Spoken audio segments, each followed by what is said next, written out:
my little ponies, I'm Starlight, and welcome to another installment of my thoughts, where today I will be talking about the Doctor's Companions. So let's start off with... Ow, my head! The hell? Huh? How did you get into my house? Oh, I guess I miscalibrated the vortex manipulator. I knew I should have gone for the factory default settings.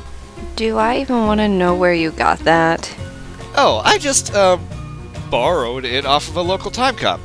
What are you doing anyway? Okay. Well, I'm kind of in the middle of my Doctor Who's Companions video, so perhaps you could... Oh my god, I love the Companions! Especially Rose Tyler. She was a lot of fun to start with. Oh please, Rose Tyler was a ploy in order to get underage hormonal boys to watch the show. Oh, come on. She wasn't that bad. Not that bad. She brought men on the TARDIS like lost puppies. Rose was neither the first nor the last companion to bring others onto the TARDIS. And remember that the TARDIS is a living entity? She wouldn't allow them on if she wasn't okay with them being there. No, she wasn't the only one, but she brought on more than anybody else. And besides that, she was never, ever able to actually help the Doctor. If anything, she only ever managed to make things worse. Rose was the first companion with the new series that got to turn into a badass. She was also the first companion to look into the fucking heart of the TARDIS that made her godlike in that clip. And even brought Captain Jack back from the dead. Okay, even I have to admit that when she looked into the heart of the TARDIS, it was cool. But because of that, she caused the Ninth Doctor to die. She caused Captain Jack to be a fixed point in time, being unable to die.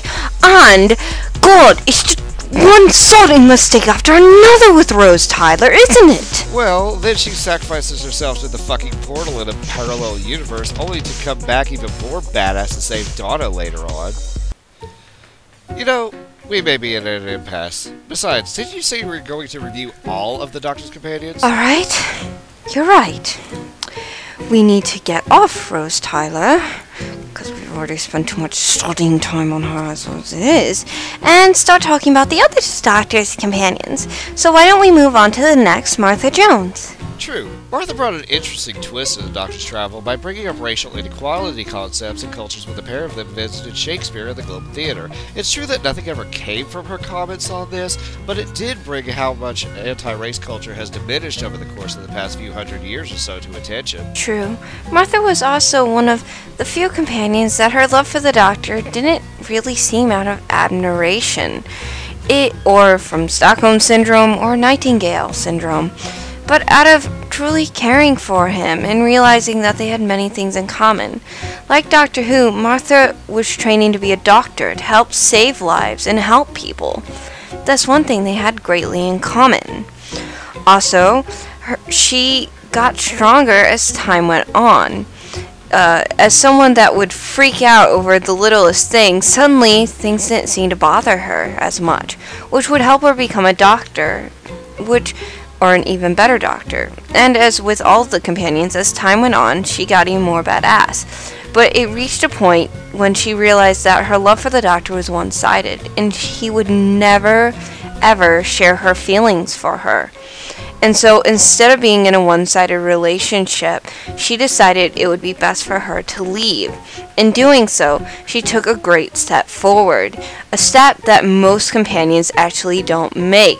Something happens and they're forced to leave the TARDIS. But, more importantly, she turned into a total badass when fighting the Centurions. That's enough for me. So why don't we move on to my favorite, Donna.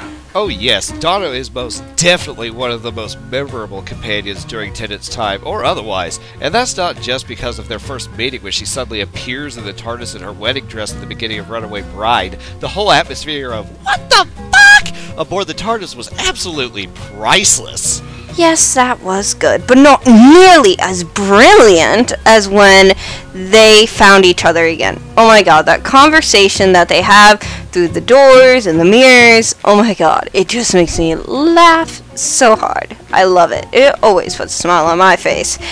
Anyways, Donna was definitely one of the best companions. I loved her. There was never any romance between her and the Doctor. They were pals, buddies, and they were always making each other laugh and being hilarious together. Their humor was just perfect together.